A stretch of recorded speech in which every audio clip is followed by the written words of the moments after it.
voir. Pierre et ses amis sont là. Pierre et ses amis sont là. Enfants, viens les voir. Pierre et ses amis sont là. Pierre et ses amis sont là. Viens les voir. Bonsoir les enfants. Bonsoir, Tanti. Vous vous portez bien, j'espère. Oui. Nous nous sommes retrouvés pour écouter une belle histoire biblique à la gloire de Dieu, n'est-ce pas?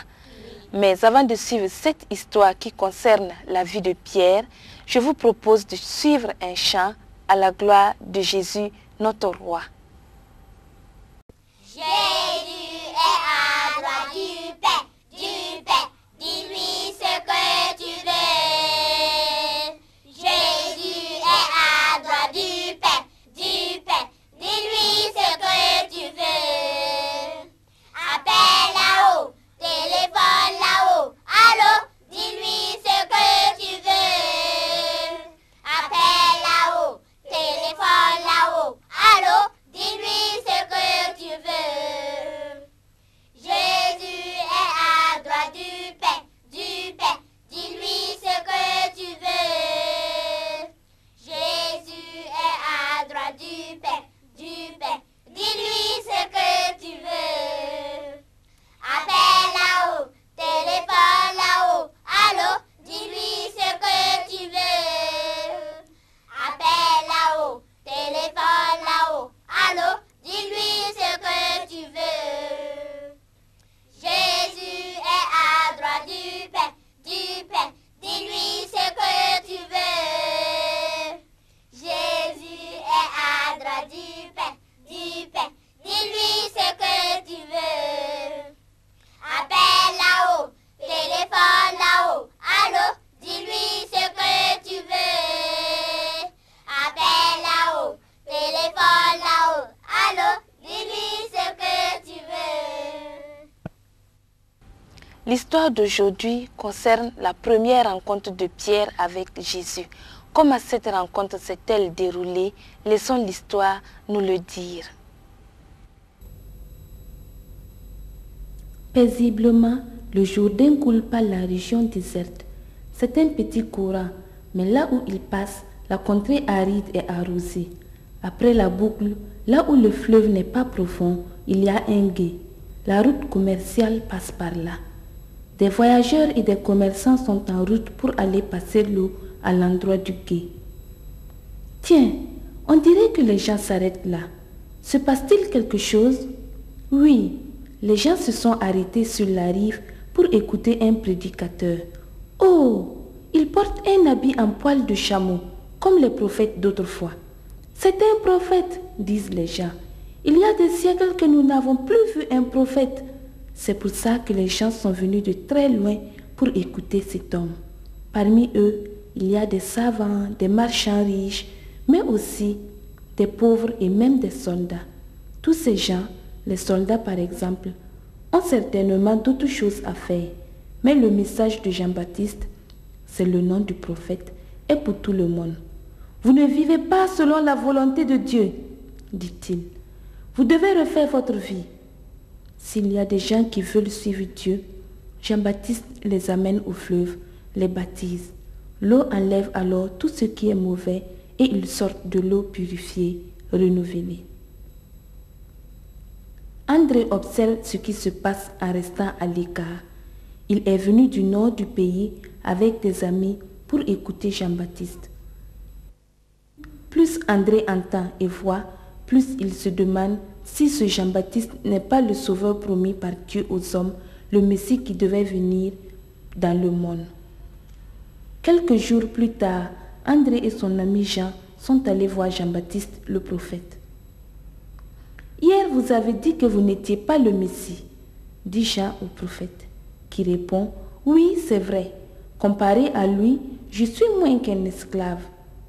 Je ne mérite même pas de défaire la courroie de ses sandales. » André lui dit « Vous avez aussi dit que le Messie était présent parmi les spectateurs. » Jean-Baptiste répondit « Oui, c'est vrai. » « Alors, qui est-ce » pensent Jean et André, tous étonnés. Tout à coup, Jean-Baptiste sursaute. « C'est lui, l'homme qui s'en va là-bas, c'est lui le Messie. André et Jean sursautent aussi et disent, c'est lui le Messie. Alors, ils se précipitent pour aller tout de suite le voir. Lentement, ils cherchent. Où est-il? Ah, le voilà. Ils l'ont retrouvé. Ils se dépêchent pour le rejoindre. Ils sont hors d'haleine. Ils ont le cœur qui bat. Mais ce n'est pas seulement parce qu'ils marchent tellement vite, c'est aussi le suspense. Tout à l'heure, ils vont rencontrer le Messie promis depuis si longtemps. N'est-ce pas un rêve? Est-ce vraiment le Messie? Lorsqu'ils arrivent tout près de lui, l'étranger se retourne. Il a entendu le bruit de leurs pas pressés. « Vous me cherchez ?» demande-t-il. Disent les amis qui n'avaient pas préparé de réponse. Que diront-ils? Qu'ils savent qui il est, ils n'osent pas. Finalement, ils répondent. Oui, c'est-à-dire que nous voudrions bien savoir où vous logez. Venez, dit l'homme gentiment, je vous montrerai. Je pense que vous voulez bien rester auprès de moi aujourd'hui, n'est-ce pas? Oui, avec plaisir. L'homme a exactement deviné leurs pensées. Arrivé chez lui, André et son ami se sentent plus à l'aise chez l'étranger. Tous les trois ont beaucoup de choses à se dire. L'étranger leur dit qu'il s'appelait Jésus et qu'il venait de Nazareth, une ville de leur région d'origine. Puis il leur raconte beaucoup de choses intéressantes. En l'écoutant, les deux amis sont de plus en plus étonnés. Ils n'ont jamais rencontré quelqu'un qui parle comme celui-ci. Plus tard, André et Jean repartent vers le Jourdain. Après tout ce que l'étranger leur a dit, ils sont convaincus qu'il est vraiment Jésus, le Messie promis par Dieu. Ils ont hâte de raconter cela à leurs compagnons restés chez Jean-Baptiste, le prophète. Surtout à Simon, le frère de l'un des deux, qui est André. Que dira mon frère? Pense André. Ah, le voilà d'ailleurs. C'était formidable, Simon. Oui, Jean-Baptiste nous a montré le Messie. Personne d'autre ne pourrait dire toutes les choses qu'il nous a dites. Tu aurais dû être là. À tour de rôle, André et Jean racontent les événements de la journée avec enthousiasme. Cependant, on peut lire sur le visage de Simon qu'il n'est pas convaincu de ce qu'il raconte. Je sais ce que je vais faire, dit André à Simon. Je t'amène chez lui tout de suite et tu le verras en personne toi-même. Allons-y. Maître, je suis revenu avec mon frère Simon. Il voulait vous faire connaissance, dit André à Jésus lorsqu'ils sont arrivés chez lui. Et Jésus accueille bien Simon, puis il lui dit, « Alors, c'est donc toi Simon, tu seras appelé désormais Pierre. » Pierre signifie rocher. Ces quelques mots et le regard de Jésus ont convaincu Simon qu'il était vraiment le Messie. Quand Jésus partira demain, Simon et André vont partir avec lui. Ils seront les premiers disciples de Jésus. Ils vont avoir une vie pleine d'aventures. Ils vont connaître le Sauveur du monde de mieux en mieux. La prochaine fois, nous allons vous raconter une autre histoire de la vie de Simon que Jésus a nommé Pierre. Et maintenant, nous allons suivre ensemble un chant intitulé « Merveilleux ». Merveilleux, merveilleux, Jésus est pour moi. Conseiller, Dieu puissant, prince de la paix. Il me sauve, il me lave de tous mes péchés. Merveilleux est mon sauveur, mon Dieu, mon roi. Merveilleux, merveilleux, Jésus est pour moi. Conseiller, Dieu puissant, prince de la paix. Il me sauve, il me lave de tous mes péchés. Merveilleux est mon sauveur, mon Dieu, mon roi. Merveilleux, merveilleux, Jésus est pour moi. Conseiller, Dieu puissant, prince de la paix. Il me sauve, il me lave de tous mes péchés. Merveilleux est mon sauveur, mon Dieu, mon roi. Nous vous disons au revoir et à la prochaine. Pierre et ses amis sont là. Pierre et ses amis sont là. Enfin, viens les voir. Pierre et ses amis sont là. Pierre et ses amis sont là. Pierre les voit. Pierre et ses amis sont là. Pierre et ses amis sont là. Enfin, viens les voir. Pierre et ses amis sont là. Pierre et ses amis sont là. Viens les voir. Nous remercions le Seigneur pour cette nouvelle soirée de rencontre. Bonsoir à vous qui nous suivez. Nous avons pour vous une intéressante histoire encore aujourd'hui, mais pour l'instant, suivons ensemble un chant. Mon Dieu est si grand, si fort et si puissant, rien n'est impossible à mon Dieu. Mon Dieu est si grand, si fort et si puissant, rien n'est impossible à mon Dieu. Les cieux sont à lui, la mer est à lui, les monts sont sa création. Mon Dieu est si grand, si fort et si puissant, rien n'est impossible à mon Dieu. Pierre avait un grand désir d'offrir un repas à Jésus et à ses disciples. Mais arrivé chez lui après la réunion sabbatique, il se rend compte que sa femme était très occupée et ne pouvait les servir. Mais Jésus intervient et tout rentre dans l'ordre. Suivons plutôt ensemble.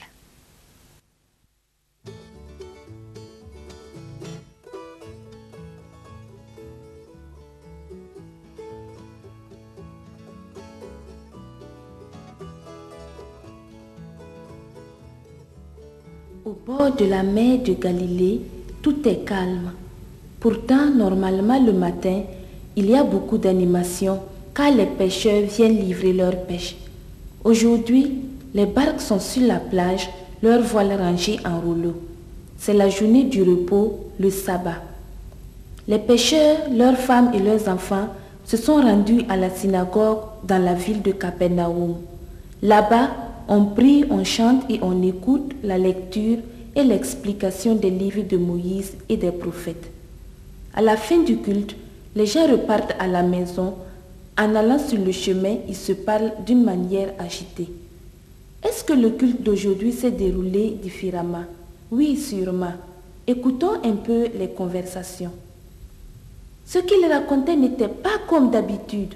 Je n'ai jamais entendu quelqu'un qui pouvait expliquer les choses de Dieu d'une manière si claire. Mais qu'est-ce que tu dis de ce qu'il a fait? Il a délivré cet homme d'un démon. C'est formidable. En discutant sur tout ce qu'ils ont vu et entendu dans la synagogue, les gens se posent des questions. Mais qui est cet homme dont la parole est si claire, si miraculeuse et si puissante? C'est Jésus qui est venu de Capernaum, la ville de Pierre et de ses amis. Hors de la synagogue, il s'adresse à Jésus. « Maître, je vous invite aujourd'hui chez nous, dit Pierre. Jean et Jacques viendront aussi. » « D'accord, j'accepte, répond Jésus. Par les rues étroites, il se dirige vers la maison de Pierre. Arrivés, les gens se rendent compte que la belle-mère de Pierre n'était pas partie au culte ce matin car elle était malade. Et maintenant c'est plus grave. Elle est couchée et a beaucoup de fièvre. Après l'avoir vue, Pierre dit à Jésus, « Excusez-moi, je ne peux pas vous offrir à manger et à boire car ma belle-mère est malade et ma femme est à sa côté. » Dans ce cas, il vaut mieux vous laisser tranquille, dit Jean. Mais Jésus dit, « Non, restez. » « Est-ce que nous pouvons aller la voir, Pierre? » « Bien sûr, venez. Elle est dans la chambre à côté, répond Pierre. Pierre les accompagne dans la maison. « Voilà ma belle-mère, dit-il. »« Elle est très malade, dit la femme de Pierre à voix basse. « Ne vous inquiétez pas, dit Jésus. » Puis il s'approcha du lit, prit la main de la malade et lui dit, « Lève-toi, car tu es guéri. » Pierre et sa femme sont très étonnés. Pierre repense à ce qui s'est passé ce matin dans la synagogue. Là-bas, Jésus a guéri quelqu'un. Et maintenant, c'est dans sa propre maison.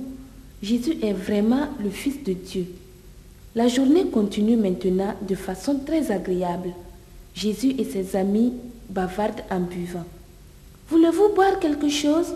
demande la belle-mère de Pierre. En la voyant servir les gens, on ne s'imagine même pas qu'elle était tout à l'heure malade. Le soir, Le sabbat est fini. La vie de chaque jour recommence. Quelqu'un frappe à la porte. La femme de Pierre ouvre et la lumière de la lampe éclaire un visiteur. « Hé, que désirez-vous » demande-t-elle avec un peu de peur. Vaguement, elle voit beaucoup de gens dans l'obscurité. Pourquoi ces gens sont-ils venus? « Pierre, Pierre !» crie-t-elle. Pierre arrive. Les gens s'avancent. Est-ce que c'est l'homme qu'ils cherchaient? Non, c'est Pierre le pêcheur. Eux, ils cherchent Jésus. Pierre les observe tout étonné. Ce sont des gens vraiment misérables. Ils ont dû faire beaucoup d'efforts pour se rendre ici après le sabbat. Parmi eux, il y a des boiteux, des lépreux et une femme dont l'enfant est très malade. On pouvait lire sur leur visage la souffrance, mais aussi l'espoir, car ils étaient au courant de ce que Jésus fait. Ce matin, il a guéri quelqu'un dans la synagogue. Pierre comprend immédiatement la raison de leur présence. Il pense à sa belle-mère et se dit que ces gens espèrent que Jésus les guérirait aussi. Pierre fait appel à Jésus. Jésus eut pitié des gens en voyant leurs maux et leurs chagrins. Il va vers l'enfant malade, le touche et dit à sa mère, « Ton enfant est guéri. » Les autres aussi seraient guéris avant de repartir chez eux. Par l'ouverture de la porte, Pierre et les autres cherchent à voir. Ils observent ce qui se passe. Ils ont vu beaucoup de choses miraculeuses aujourd'hui. D'abord dans la synagogue, ensuite chez la belle-mère de Pierre et maintenant ici devant chez lui. Pierre a de plus en plus envie de faire connaissance de Jésus et de faire quelque chose pour lui. La prochaine fois, tu verras comment il va le faire.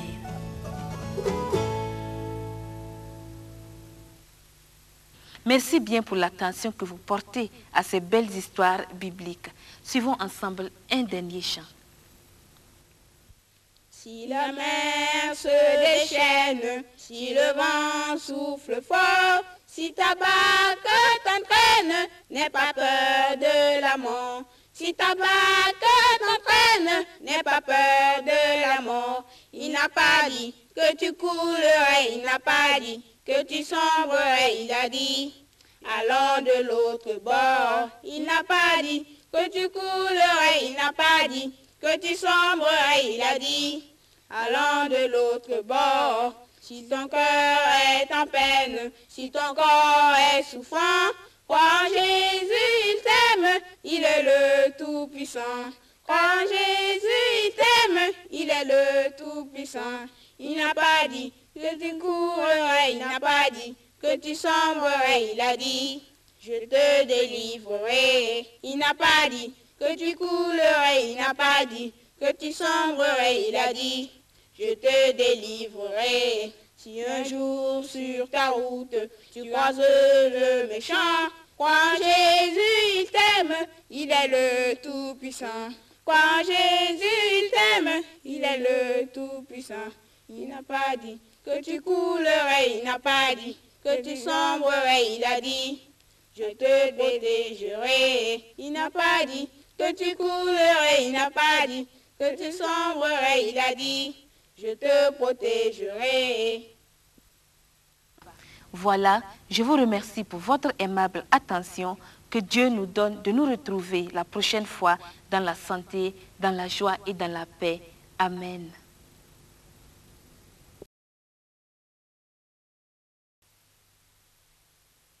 Pierre et ses amis sont là.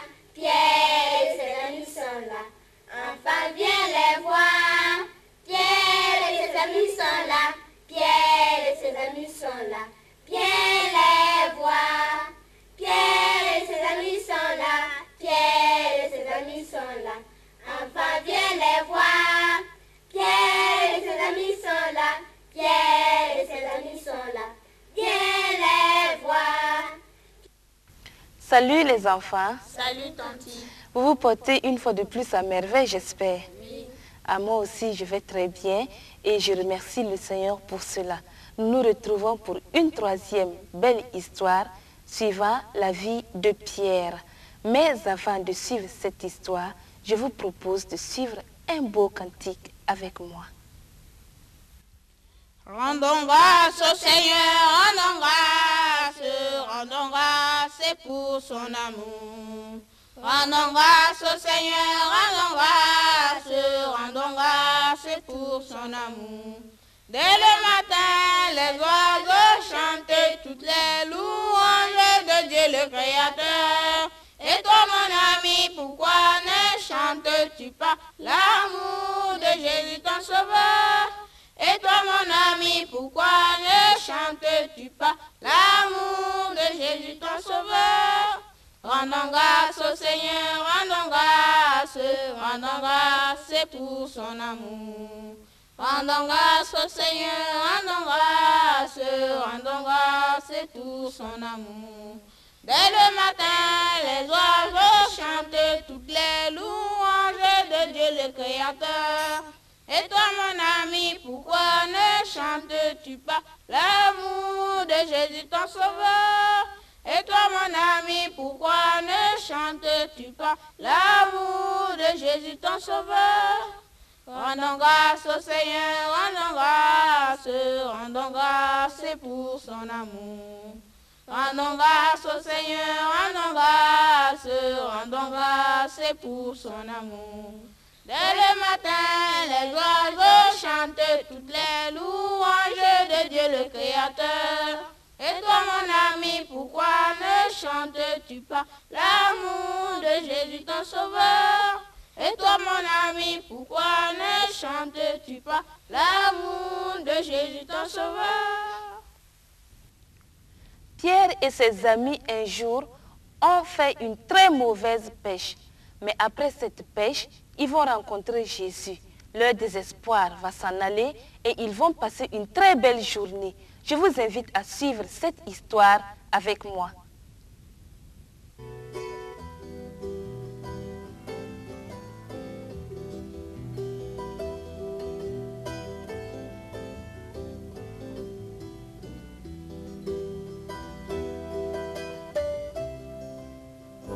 Au petit matin, le ciel au-dessus des montagnes à l'est du lac de Galilée commence à s'éclaircir. Alors que les gens dorment encore, les pêcheurs sur le lac ramènent leurs filets. Quand le soleil se lève, les poissons descendent au fond du lac et on ne peut plus les attraper. Les pêcheurs rentrent leurs filets. Dans quelques heures, ils iront dans les villes pour vendre leurs poissons. Ça ne va pas, Pierre, on n'a rien attrapé. Le capitaine et ses ouvriers sont déçus. Comment cela est possible? D'habitude, le filet est plein de poissons brillants, mais aujourd'hui, ils observent leur filet dans l'eau, mais rien. Aucun poisson après toute une nuit de pêche. Ils sont beaucoup déçus. Le soleil se lève et ça ne sert à rien de continuer à pêcher. Les autres pêcheurs vont vers le lac, vers le bord du lac. Regardez, je pense que le maître est là. Il y a beaucoup de monde déjà. Tout le matin comme ça, Pierre et ses amis rentrent tout le matériel et se dirigent aussi vers le côté, désespérés. Les pêcheurs naviguaient lentement vers la rive. Ils n'étaient pas pressés puisqu'ils n'avaient pas de poissons à vendre. Mais maintenant, ils vont plus vite. Arrivés près de la rive, pas loin de Capernaum, ils voient en effet que c'est Jésus. Les gens viennent pour le voir et l'entendre. Cela arrange Pierre et ses amis qui pourront l'écouter après avoir rangé leurs affaires. Au moment où ils font sortir leur barque, les gens qui étaient là se disent: pourquoi ces pêcheurs ne vont pas plus loin? Ils font trop de bruit.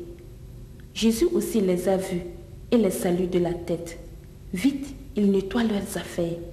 Pierre range les voiles. Tout à coup, il voit Jésus qui s'approche de lui. Pierre se demande ce que le maître lui veut.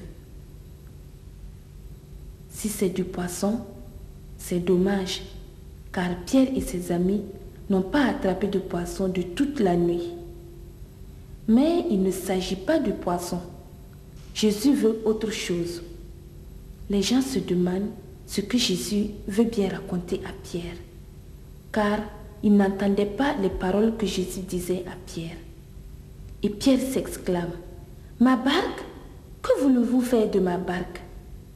Les gens remarquent que Pierre repousse sa barque dans l'eau.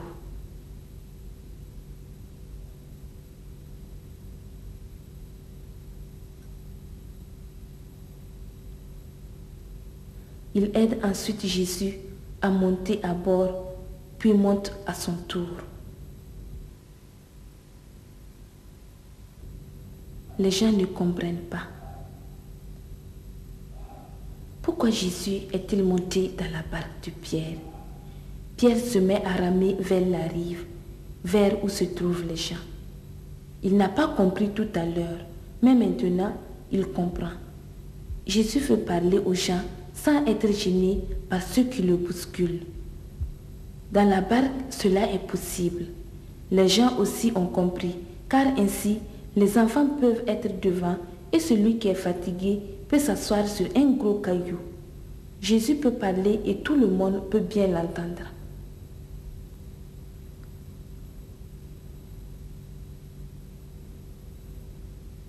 Les gens sont un peu jaloux de Pierre, car c'est dans sa barque que Jésus est monté.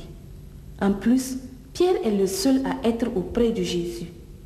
Quant à Pierre, il se sent bien fier, car Jésus le considère comme un ami particulier. Mais qu'est-ce que Pierre fera la prochaine fois que Jésus va lui demander quelque chose que les gens trouvent bizarre? C'est une chose bien difficile à faire. Très bientôt, nous verrons cela.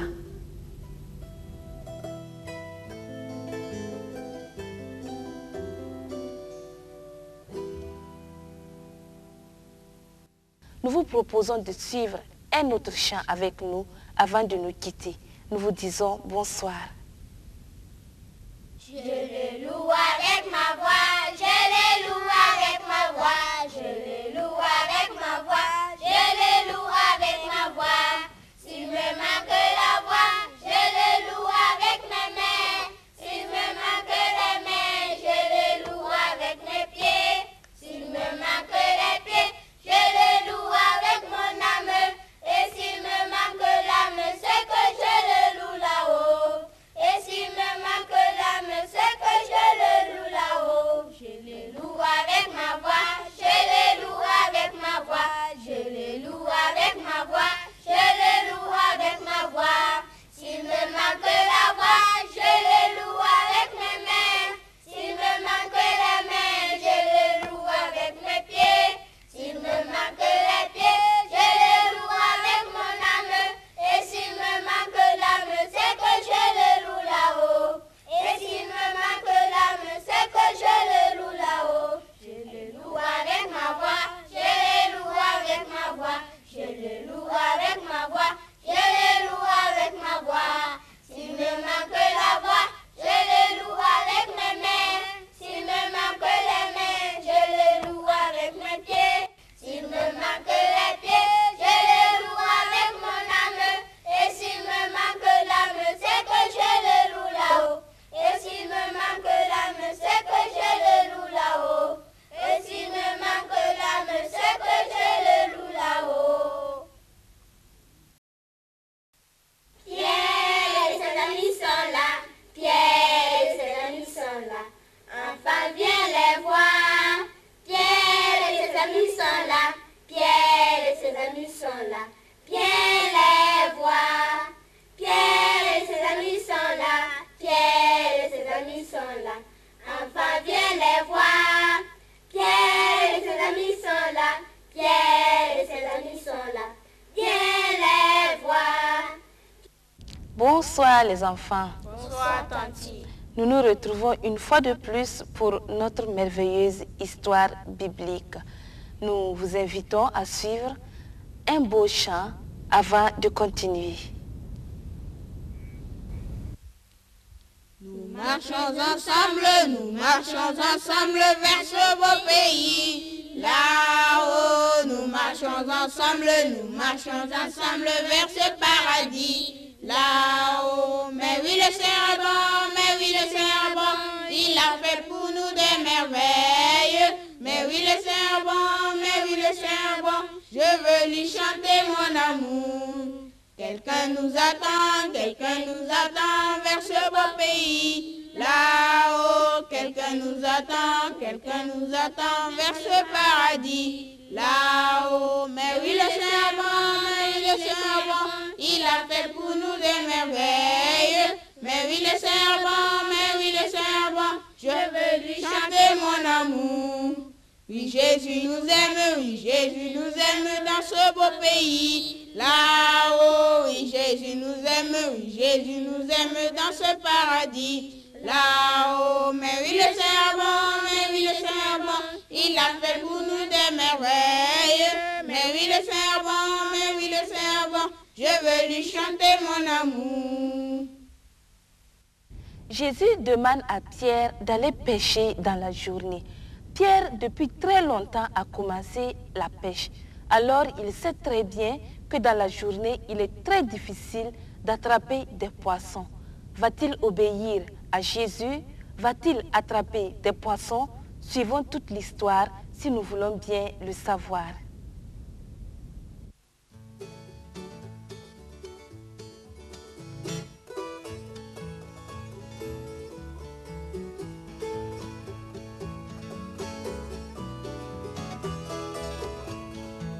Attentivement, Pierre écoute les paroles de Jésus. Il ne se préoccupe plus de sa pêche ratée. Sa barque est bien plus utile ainsi. De temps en temps cependant, ses pensées s'égarent.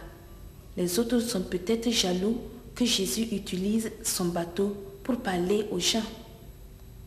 Quand Jésus a fini de parler, les hommes et les femmes repartent dans leur maison, car leur travail les attend. Cependant, aujourd'hui, ils n'ont pas leur pensée tournée vers le travail seulement. Ils pensent de temps en temps à ce que Jésus leur disait. Il y a des pêcheurs qui sont restés auprès du lac. Jésus aussi est resté, car il veut faire quelque chose pour Pierre et ses amis. Écoutons leur conversation. Mais ça ne sert à rien de faire la pêche encore maintenant. Nous avons essayé toute la nuit sans rien prendre. Ce n'est pas en pleine journée qu'on aura des poissons. Ils sont maintenant beaucoup plus en profondeur, dit Pierre à Jésus. Les autres gens confirment en disant, c'est vrai Seigneur, ils sont experts en pêche, car ils pratiquent la pêche sur le lac depuis des années. Mais Jésus dit, Pierre, je veux que tu essayes quand même. Avance et jette ton filet. Bon, dit Pierre, puisque tu le veux, je le ferai. Mais les gens vont penser que je suis devenu fou. Eh oui, Pierre avait raison de penser ainsi, car au moment où il s'avance avec sa barque, les autres pêcheurs rient et disent, on peut comprendre que quelqu'un aille se promener sur le lac dans la journée, mais pêcher, même un enfant peut dire que ça ne sert à rien de le faire. Pierre et André jettent le filet négligemment et disent dans leur cœur, nous sommes bien obligés. Heureusement, ils sont bien loin de la rive. Les gens ne pouvaient donc pas voir ce qui se passait. Puis les gens s'écrient, oh là là, car le filet était tellement lourd que Pierre et ses amis ne peuvent pas le rentrer dans la barque tellement c'est lourd. Arrête, dit Pierre, il ne faut pas que le filet se déchire. Le filet est plein de poissons. C'est une grande pêche. Venez nous aider. Nous avons fait une grande pêche. Nous avons besoin d'aide, déclare André. Ils appellent donc leurs amis dans l'autre barque. Venez nous aider. Nous avons besoin de vous. Leurs amis viennent les aider tout doucement, tout prudemment, parce qu'ils ont peur que le filet se déchire. Ils doivent diviser le poisson entre les deux barques, parce qu'une seule barque ne peut pas prendre tout le poisson. Plus tard, les deux barques reviennent vers la rive bien rangées. Les hommes qui tout à l'heure avaient ri avec mépris commencent maintenant à douter. Et l'un d'eux dit, peut-être ils sont allés prendre des gens de l'autre côté du lac. Un autre dit, non, il y a dans les deux barques le même nombre d'hommes qu'au départ. Alors, les gens sur la rive ne comprennent plus rien. Les compagnons de Pierre travaillent dans la barque. Certains mettent le poisson dans les paniers et d'autres rament.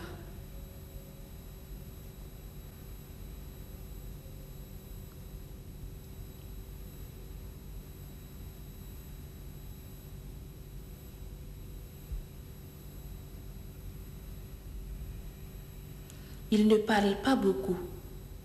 De temps en temps, ils regardent Jésus à l'avant de la barque. Ils ont honte de n'avoir pas eu confiance à ses paroles.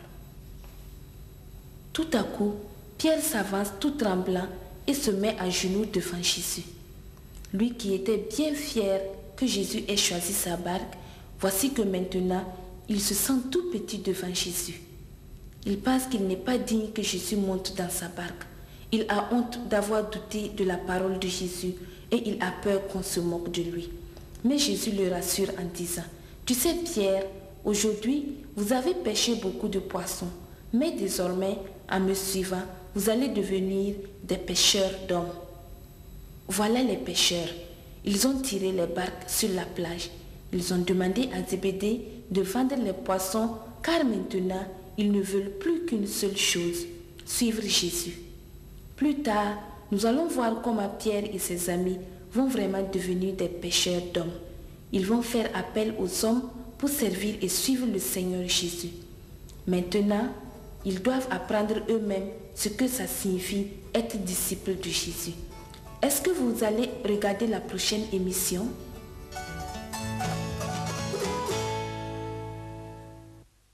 Alors je vous invite maintenant à suivre un beau cantique avec moi.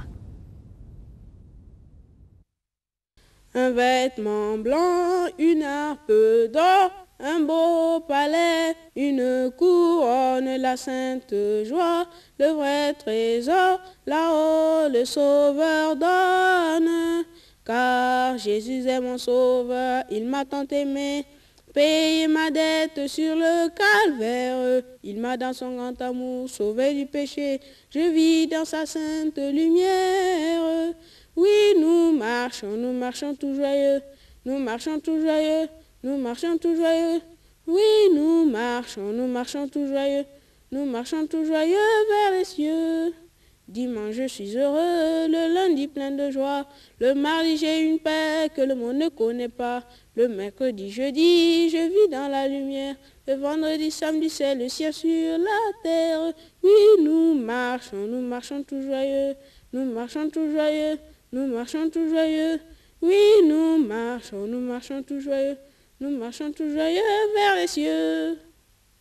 Nous vous disons au revoir, à la prochaine. Pierre et ses amis sont là, Pierre et ses amis sont là, enfin viens les voir.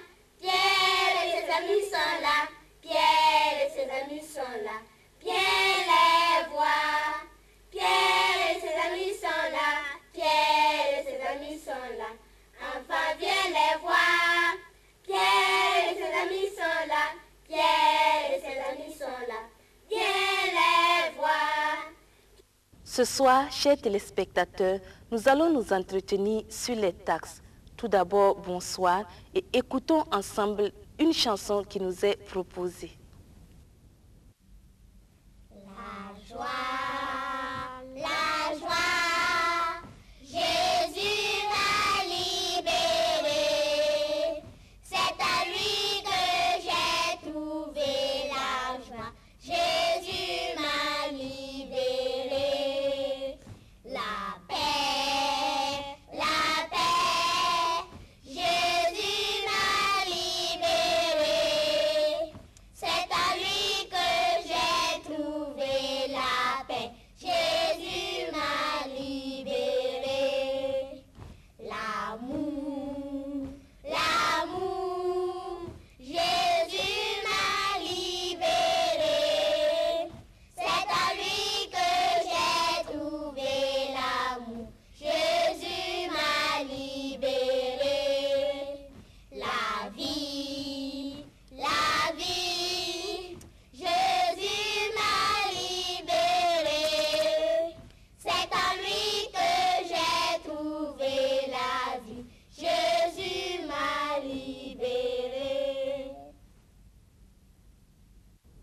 Nous pouvons aisément imaginer l'effet que cela fait de se sentir injustement exploité. L'histoire de ce soir porte sur un marchand en colère contre un douanier voulant abuser de lui. Et ce douanier, du prénom de Lévi, va vivre les meilleures joies de sa vie. Écoutons ensemble.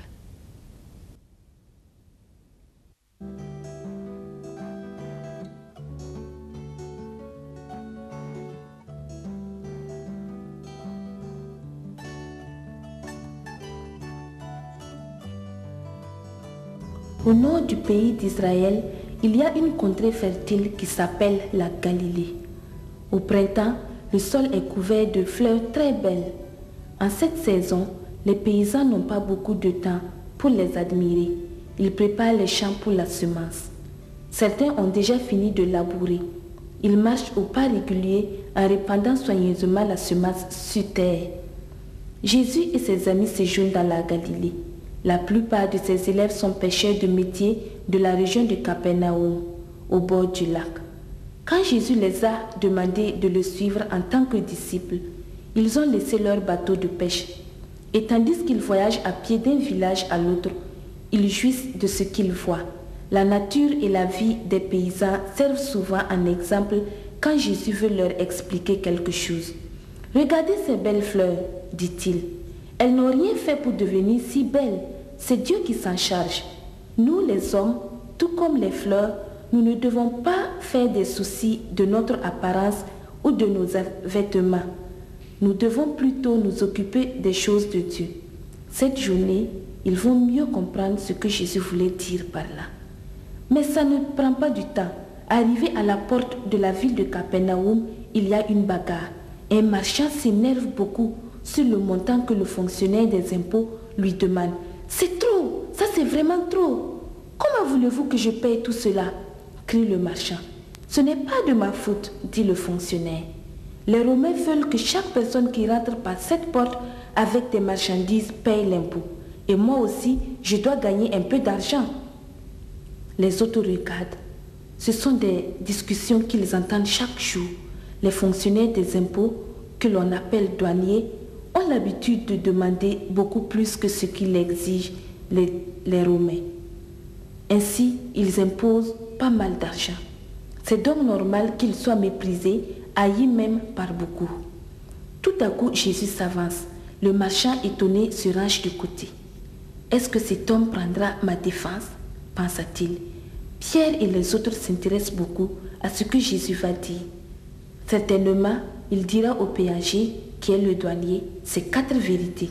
« Viens avec nous, Lévi, dit Jésus. Suis-moi comme les autres. » Lévi n'hésite pas longtemps. Il arrange ses affaires.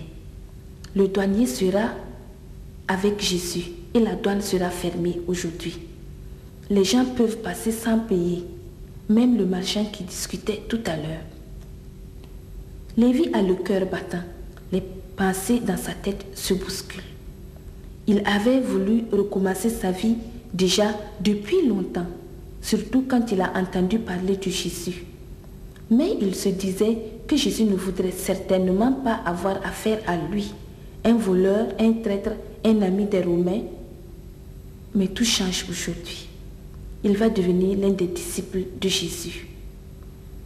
Tandis qu'il ferme la maison de douane, il a une belle pensée. Il lui demandera, oui certainement, il demandera à Jésus de venir chez lui. « Seigneur, est-ce que je peux vous inviter chez moi pour un repas de fête? » « Vous et vos disciples, bien sûr, dit Jésus, nous acceptons avec plaisir. »« Alors, venez tout de suite, c'est par ici, dit Lévi. » Et c'est ainsi qu'il se dirige vers la maison de Lévi.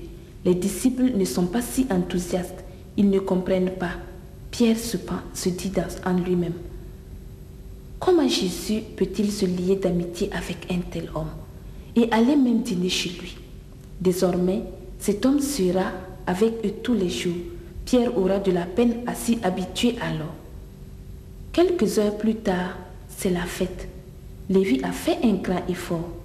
Il sert à ses invités des plats délicieux et les poissons ne manquent pas non plus. Les douaniers qu'il a invités sont venus aussi. Lévi est rayonnant de joie. On le voit tout le temps à côté de Jésus. Un peu à l'écart, il y a un autre groupe d'invités. Ils ne se sentent pas du tout à l'aise. Ils ne mangent pas, ils ne boivent pas. Ils ont les regards fâchés et pleins de critiques. Ce sont des pharisiens, des juifs d'une secte religieuse. Ils étaient invités eux aussi, car souvent, ils étaient dans la suite de Jésus. Ces gens observaient attentivement toutes les paroles et les actes de Jésus pour voir si c'était vraiment l'envoyé de Dieu, le Messie que Dieu avait promis dans les Écritures. Aujourd'hui, ils n'ont plus de doute. Ce n'est pas le Messie, car le Messie, quelqu'un qui vient de Dieu, ne sera jamais lié d'amitié avec des gens de mauvaise foi, comme les douaniers qui sont les péagers. Aussitôt que possible, ils abordent Pierre de leurs questions. « Explique-nous, Pierre, ce que ton maître fait aujourd'hui. Quand même, ce n'est pas possible. L'envoyé de Dieu ne peut pas fréquenter les péagers et autres personnes. Ce sont des pécheurs. » D'une petite distance, Jésus a entendu. Il connaît les pensées des pharisiens. Il leur explique lui-même. « Écoutez, dit-il à haute voix, en regardant spécialement les pharisiens. Vous vous demandez pourquoi je m'occupe des gens comme Lévi et ses collègues? C'est comme un médecin. Est-ce qu'un médecin s'occupe des gens qui sont en bonne santé? Non, il s'occupe des malades. Et moi aussi, je ne suis pas venu dans ce monde pour les gens qui se sont considérés comme justes et impeccables, mais pour ceux qui reconnaissent qu'ils ne sont pas parfaits, mais ceux qui savent que leurs actions sont mauvaises et qui les regrettent vraiment, je les sauve. » Aïe aïe aïe, les pharisiens sont abattus. Ils sont tous battus. Et Pierre aussi commence à comprendre. Lors de cette pêche miraculeuse, il avait déjà découvert personnellement qu'il n'était pas digne de Jésus. Pour cela donc, il est l'égal de Lévi. Ainsi, Lévi sera l'un des 12 disciples, les élèves les plus proches de Jésus.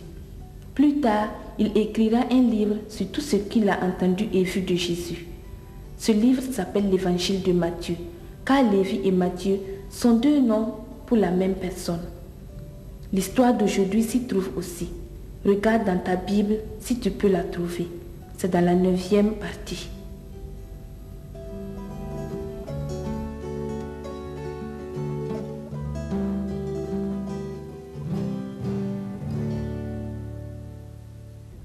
Maintenant, je vous invite à suivre un dernier chant avant de poursuivre notre émission. Ce n'est plus moi qui vis, alléluia, c'est Jésus qui vit en moi. Ce n'est plus moi qui vis, alléluia, c'est Jésus qui vit en moi. En moi, en moi, c'est Jésus qui vit en moi, alléluia. Ce n'est plus moi qui vis, alléluia.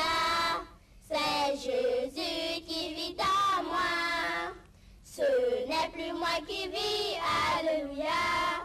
C'est Jésus qui vit en moi. Ce n'est plus moi qui vis, alléluia. C'est Jésus qui vit en moi. En moi, en moi. C'est Jésus qui vit en moi, alléluia. Ce n'est plus moi qui vis, alléluia. C'est Jésus qui vit en moi. Ce n'est plus moi qui vis, alléluia. C'est Jésus qui vit en moi.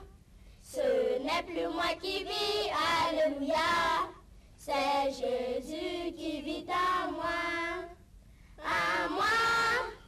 En moi, c'est Jésus qui vit en moi, alléluia. Ce n'est plus moi qui vis, alléluia. C'est Jésus qui vit en moi. Merci pour votre fidélité. Que Dieu vous bénisse. Au revoir. Pierre et ses amis sont là. Pierre et ses amis sont là. Enfin, viens les voir. Pierre et ses amis sont là. Pierre et ses amis sont là. Viens les voir. Pierre et ses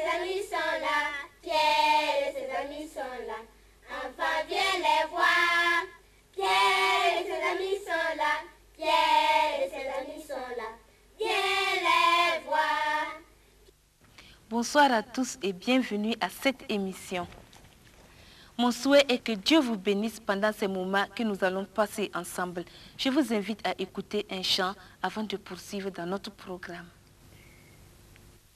Si la mer se déchaîne, si le vent souffle fort, si ta barque t'entraîne, n'aie pas peur de la mort. Si ta barque t'entraîne, n'aie pas peur de la mort. Il n'a pas dit que tu coulerais, il n'a pas dit que tu sombrerais, il a dit, allons de l'autre bord. Il n'a pas dit que tu coulerais, il n'a pas dit que tu sombrerais, il a dit, allons de l'autre bord. Si ton cœur est en peine, si ton corps est souffrant, crois en Jésus, il t'aime, il est le Tout-Puissant. Crois en Jésus, il t'aime, il est le Tout-Puissant. Il n'a pas dit que tu courrais, il n'a pas dit que tu sombrerais, il a dit, je te délivrerai. Il n'a pas dit que tu coulerais, il n'a pas dit que tu sombrerais, il a dit, je te délivrerai. Si un jour sur ta route tu croises le méchant, crois en Jésus, il t'aime, il est le Tout-Puissant. Crois en Jésus, il t'aime, il est le Tout-Puissant. Il n'a pas dit que tu coulerais, il n'a pas dit que tu sombrerais, il a dit, je te protégerai. Il n'a pas dit que tu coulerais, il n'a pas dit que tu sombrerais, il a dit, je te protégerai. Jésus a fait un miracle pour nourrir la foule qui était avec lui. Puis il a renvoyé cette foule et est monté sur une montagne pour prier sans ses disciples. Où étaient donc passés les compagnons de Jésus? Pourquoi avait-il renvoyé la foule? Suivons l'histoire pour le savoir.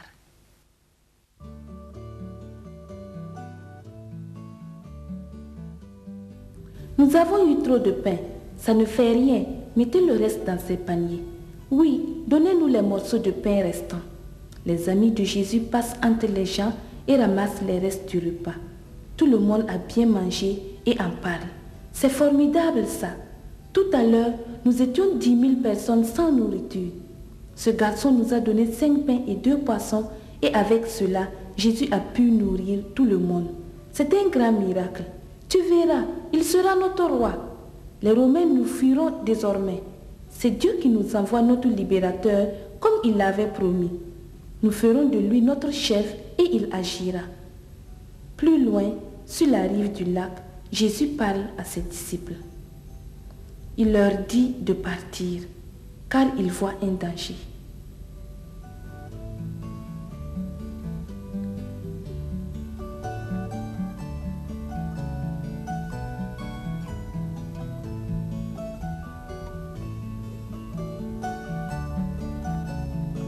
Il ne faut pas que les hommes fassent de lui un roi.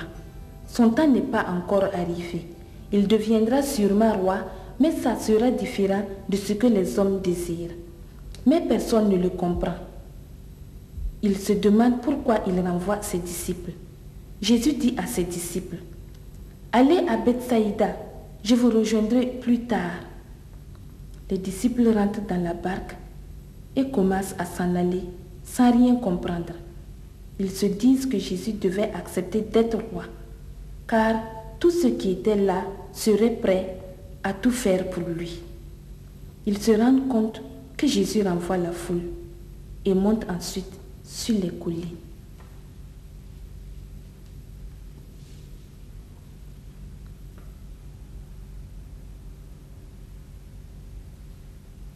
Il se met à prier dans le silence de la nuit. Personne ne le comprend. Il a besoin, plus que d'habitude, d'être près de Dieu son Père. Il lui demande la force pour continuer son chemin de solitaire. Brusquement, le ciel devient sombre au-dessus de la mer de Galilée. Pierre et les autres pêcheurs connaissent cela. Ils sont bouleversés. « Ça alors, disent-ils, un orage en plein milieu de mer comme ça ?» Sans tarder, l'orage éclate. Des vagues énormes battent la proue du bateau. Le vent souffle très fort. Les disciples s'efforcent de ramer, mais c'est difficile d'avancer. Pierre, debout près du mat, donne des ordres pour qu'il puisse s'en sortir, mais en vain. Tout à coup, l'un d'entre eux crie. Là, qu'est-ce que c'est? Il y a une ombre qui se dirige vers nous. Qu'est-ce que c'est? Les hommes oublient de ramer. Ils oublient même l'orage, car ils sont terrifiés par la figure qui s'approche d'eux. Un fantôme, crie-t-il. Mais alors, il y a une voix qu'ils reconnaissent, la voix du Seigneur Jésus, qui leur dit, rassurez-vous, c'est moi, n'ayez pas peur. C'est le maître, crie Pierre. Il vient à notre secours. Comment cela est-il possible? Il n'a donc pas peur des vagues et du vent? Si c'est vraiment Jésus, alors ça ira. Il n'y a plus de danger. Oui, il est si reconnaissant et joyeux que Jésus est venu. Jésus est venu les aider. Qu'il voudrait courir vers Jésus. Seigneur, crie-t-il, Seigneur, si c'est toi, ordonne que j'aille vers toi sur les eaux. Oui, ça c'est typiquement Pierre. À un moment, il a l'une de ses peurs et à l'autre moment, il veut marcher sur les eaux. Et Jésus donne la réponse. Viens! Pierre y va. Il descend de la barque. Évidemment, si le Seigneur dit de venir, il n'y a plus à réfléchir. Mais une fois qu'il a commencé à marcher, il réalise, qu'est-ce que je fais? Je marche sur les eaux et ce vent. Il n'a plus les regards sur Jésus. Et à ce moment, il commence à s'enfoncer. Il était déjà tout près de Jésus. Il crie, Maître, aide-moi! Est-ce qu'il va se noyer dans ces vagues menaçantes? Mais non! Quelque part, et Jésus est là. Il saisit sa main et lui dit, homme de peu de foi, Pierre, pourquoi as-tu douté? Lorsque Jésus et Pierre montent dans la barque, le vent cesse. Les vagues s'aplatissent et la mer devient parfaitement calme. Les élèves ne disent pas beaucoup après tous ces événements périlleux. Mais ils savent que Pierre n'est pas le seul à avoir peu de foi. Eux aussi, ils n'ont pas beaucoup de foi. Ils se prosternent alors devant Jésus et lui disent, véritablement, tu es le Fils de Dieu. Jésus est heureux d'entendre ces paroles. Après les événements de ces journées, beaucoup de gens le quitteront, mais pas ses disciples. Et certainement pas Pierre qui a tout vu maintenant. La prochaine fois, nous allons voir cela.